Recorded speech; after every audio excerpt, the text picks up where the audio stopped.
If you have experience under this category of skilled trades, this is a big opportunity for you.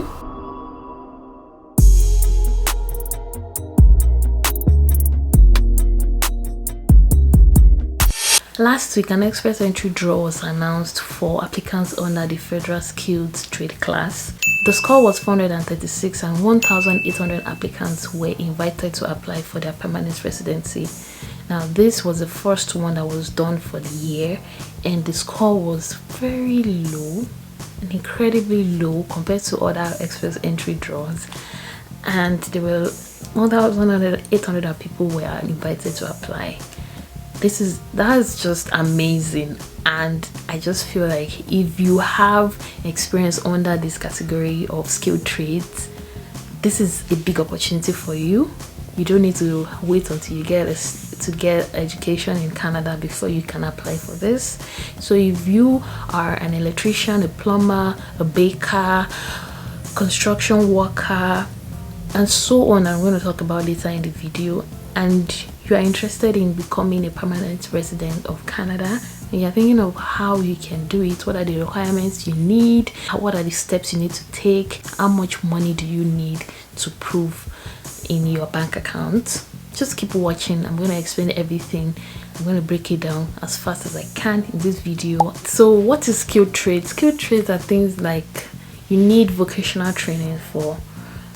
You don't need to go to, I think you don't need to go to school for most of them. You are being taught on the job. You get a training on the apprenticeship, they call it, and then you get like certified, and then you can open your own, you can be employed under someone, or you can become self-employed basically. Yoruba people call them ishowo. So I got a comment from one of my viewers in my previous video who was interested in this sort of thing and asking if it's possible for a baker to come into Canada without studying, and how can she do it. So this video is for you and for anybody who is like her, and I'm gonna give you like all the information you need in this video, so keep watching. So what type of occupation, what type of work experience matter for this sort of category? So I'm going to give you a list of it, and they are the construction trades, like electrical trades, industrial trades, the people who work maintenance and equipment operation, the people who work technical jobs in natural resources, agriculture and production, people who also handle processing, manufacturing, and they are utility supervisors and central control operators. They are chefs and cooks. They are butchers and bakers. So there are people who work, so for technical you can see people who work plumbing, you're also under this category.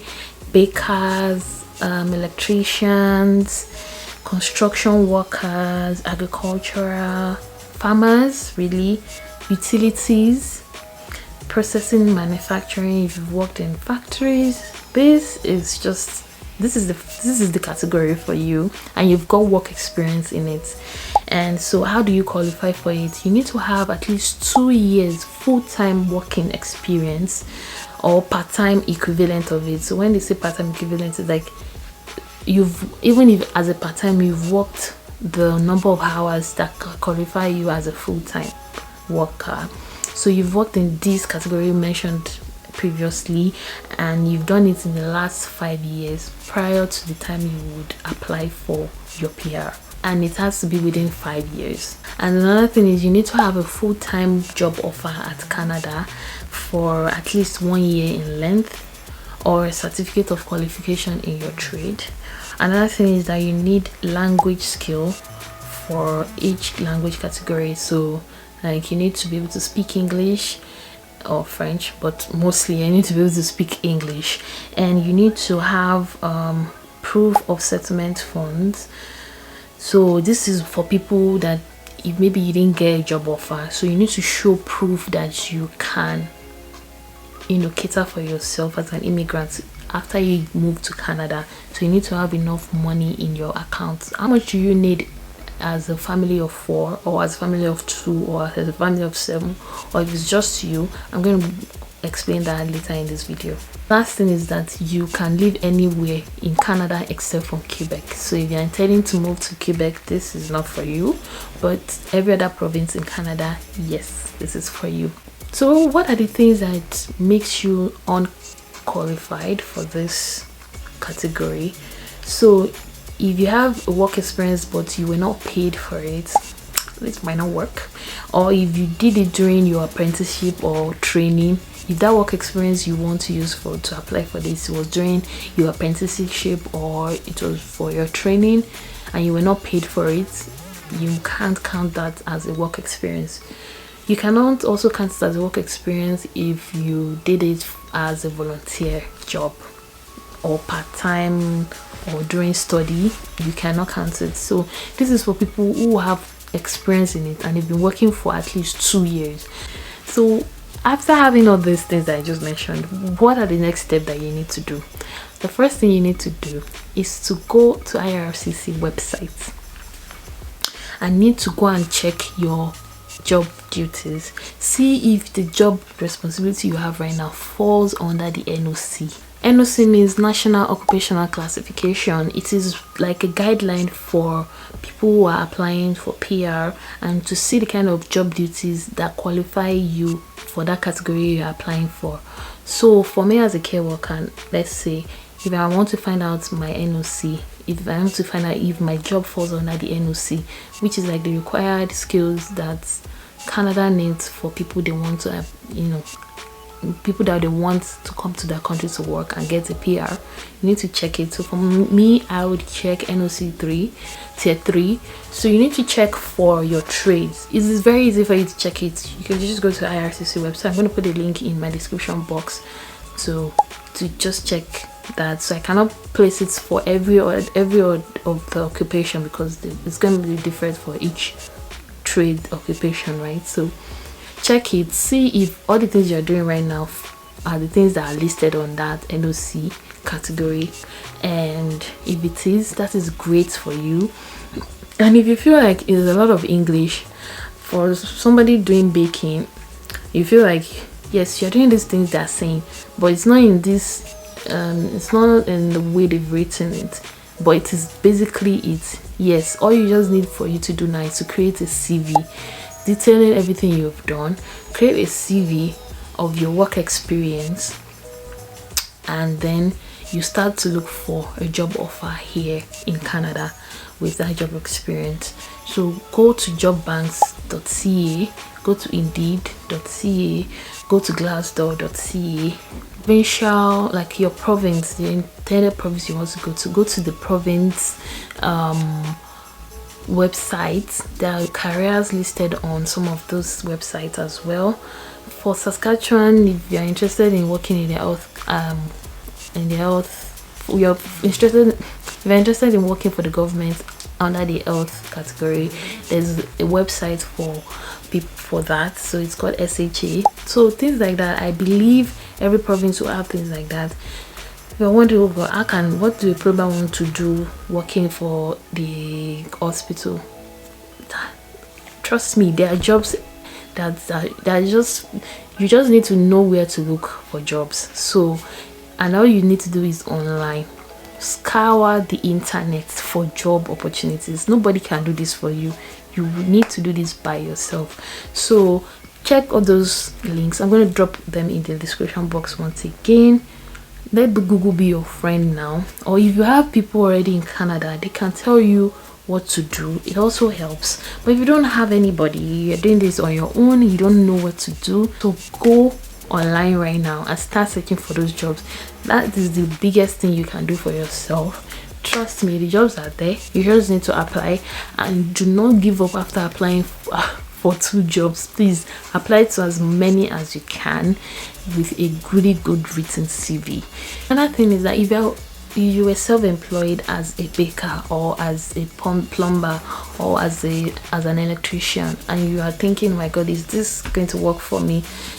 Yes, it is going to work for you as well. There are agencies that helps with that. I can't really specifically say that I know of any, but there are people whose job is to create like the right documentation for you to use, even if you've been self-employed. They just need to check, I think they just need to check your records, your tax records, and see your bookkeeping records and things like that. So you can create those documents for yourself or hire people who can help you with it. So this is just to say that even if you are self-employed, this can still work for you. You're self-employed, but you've had records, right? Some people even have their businesses registered. This is documentation that you need. You just need to find an agent who is, who is adverse at this sort of thing, and it can give you enough information about it. So do not give up just because you've not worked under an employer. If you've been self-employed, this category also works for you. The next thing is to get a language test done. Things like IELTS, CELPIP, Pearson? I can't remember the last one, but IELTS is the most common one, and CELPIP. So get to do the general IELTS and get to do the general CELPIP, and get at least, when I check the score, it's actually quite, it is not low, but you don't need like a really high score, high band for you to apply for this. So just start, apply for an English test, language test done, and make sure it is within at least 2 years, and it's a very recent one, so you can do the test towards the time you want to apply for this entry, right, for this express entry category. And then once you have it, you can include it with your application. You need it. It's one of those things that are required for this application. You need a language test done. Everybody applying for PR needs a language test done. Now the thing is, another thing is that even if you do not get an offer of employment from a company here in Canada, you need to provide a proof of fund to show that you can afford to come in here to work and to sustain a living. So it is important to have that money in your bank account and include the bank account statements in your application documents. So like I said earlier, I'm going to tell you like a breakdown of amount of money you need. So this was found on the website on IRCC. It might change, it is subject to change like I always say, but as of now, this is the breakdown. For a family of one, that means just you need a proof of fund of 12,669 Canadian dollars. For a family of two, you need 15,772. Family of 3, 19,390. Family of 4, 23, and so on and so forth. I'm going to place it somewhere on the screen. I'm also going to include like the breakdown in the description box.